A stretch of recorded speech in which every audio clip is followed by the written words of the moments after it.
Once upon a time, deep down under the sea, lived a little mermaid. She lived with her father, the Sea King, in a palace made of blue coral.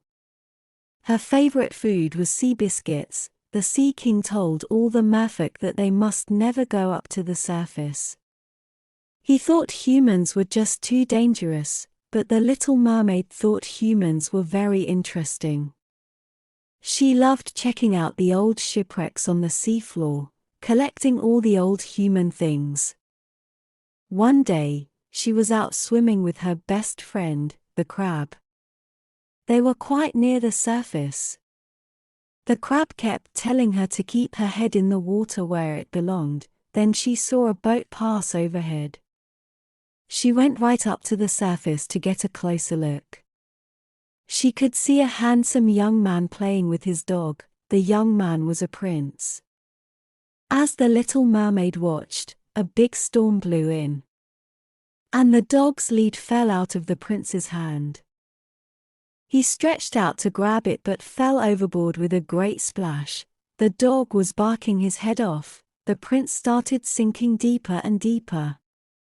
The trouble was he was a terrible swimmer. In fact, he could swim about as well as a stone, but the little mermaid swam down and scooped him up. She brought him back to the beach and sang softly to make him feel better.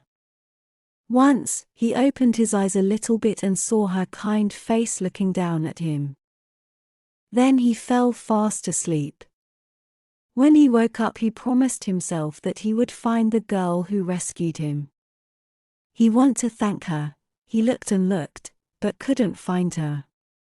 He didn't know that the girl who had saved him wasn't in the kingdom, but under it.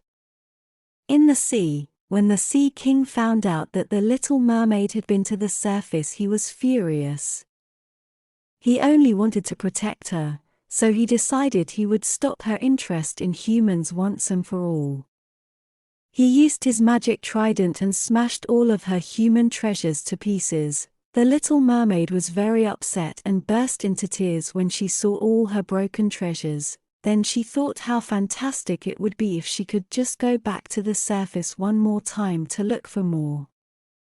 One day she was out swimming on her own when she met the sea witch, who said she could turn the little mermaid into a human for 3 days. Now, there's an interesting idea, she thought. The sea witch worked her magic and turned her mermaid tail into legs. She swam to the shore and, as you can imagine, it wasn't easy without her mermaid tail.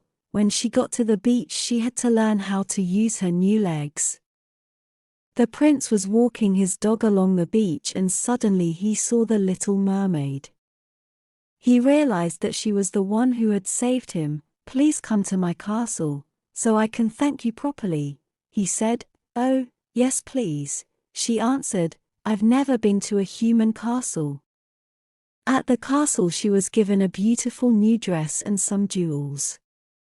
At a grand dinner table she was served lots of different foods, but she didn't like the look of them very much. "Not hungry?" asked the prince. "Not really," said the little mermaid. "By the way, what's this?" she asked. "It's a burger, of course," said the prince. He was a bit surprised at this. The next day, the prince took her on a carriage ride. She was fascinated by everything she saw and wondered how everything worked. At the end of the day, the prince took her out on a rowing boat. She took one look at the deep blue water and realized that she really wanted to go home. The sea witch had been watching all this in her crystal ball. "That girl has got a choice. She either lives as a human or a mermaid," thought the sea witch. The trouble was that the little mermaid really liked the prince. And the prince really liked her. So did his dog. Then suddenly her best friend, the crab, swam up to the side of the boat. He looked sad. Then she knew what she must do. She knew she would miss her family and friends far too much. So, she thanked the prince and told him she had to go home.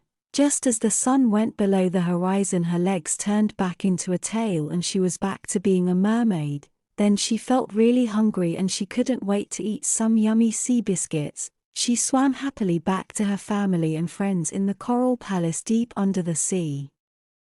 After all, that's where she really belonged.